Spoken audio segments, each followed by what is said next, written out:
Clutch बक्से के अंदर क्लच बक्से के साथ कनेक्ट होती है।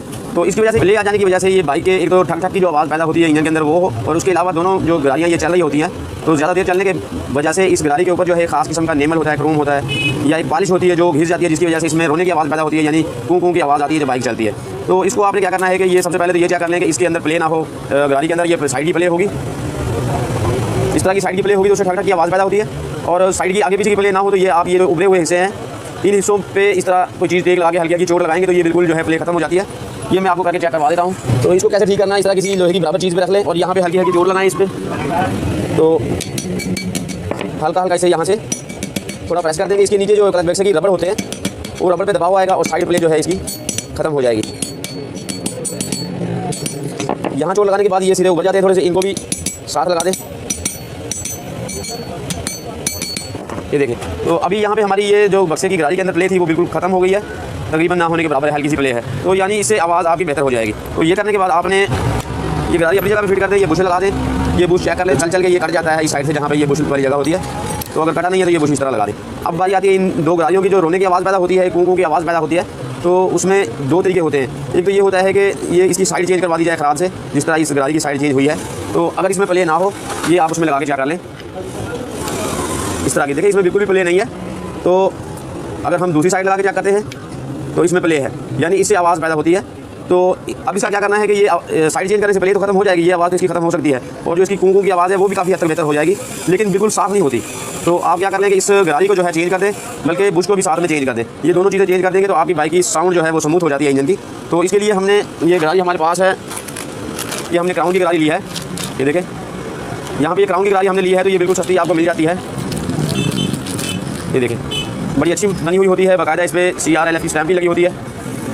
तो अगर हम ये डाल के क्या करते हैं इसमें,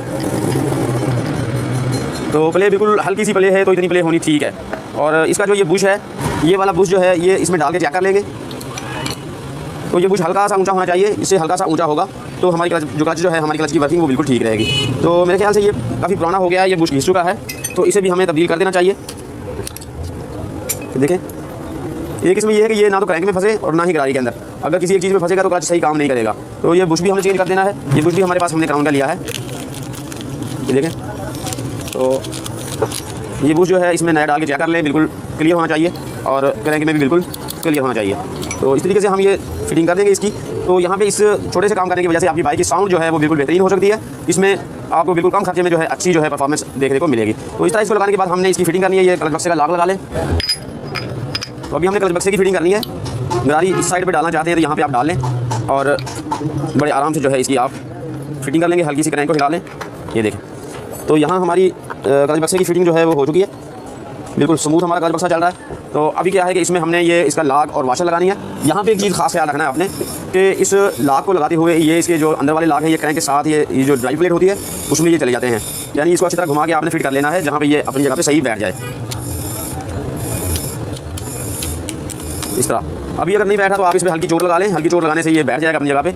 और ये वाशर लगाएंगे, आउटसाइड की वाशर जो है लगा के नट टाइट कर दें। अब इस नट को जो है ना तो इतना लूज रखना है कि जिसकी वजह से हमारा ये बक्सा जो है खुल जाए, ना इसको इतना ज़्यादा टाइट करना है कि ये क्लच बक्से का जो बुश होता है वो उससे फंस जाए। क्लच बक्से का बुश अगर फंस जाएगा तो क्लच हमारा सही काम नहीं करेगा। तो इस नट को इतना ज़्यादा टाइट नहीं करना है कि इसका बुश फंस जाए, क्योंकि ये जो सारा नट का दबाव आता है ये आएगा हमारा जो क्लच बक्से का जो गाड़ी के अंदर बुश है उसके ऊपर।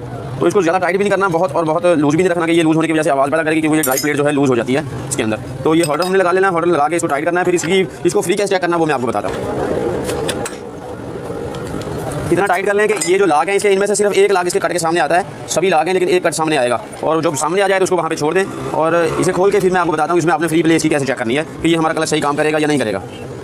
तो अब इसको कैसे चेक करना है कि आपने दोनों हाथों से क्लच बक्से को दबाना है और फिर इस गाड़ी को घुमा के चेक कर लेना है। तो मैं इसे दबाता हूँ, आपने घुमा के चेक करनी था, घुमाई भी। तो ये देखिए यहाँ पे हमारी जो क्लच बक्से की गाड़ी है वो घूम रही है दबाने से, और छोटे तो फिर नहीं घूमती, फिर बक्सा घूमता है। फिर दोबारा चेक कर लें, तो इस तरह दबाने से हमारी गाड़ी जो है ये घूम रही है, इसका मतलब है हमारा क्लच की फिटिंग यहाँ पे बिल्कुल ठीक हो गई है। अब इसमें किसी किस्म का कोई मसला नहीं है। इस तरीके से आपने इसकी फिटिंग करनी है तो आपकी बाइक के इंजन की साउंड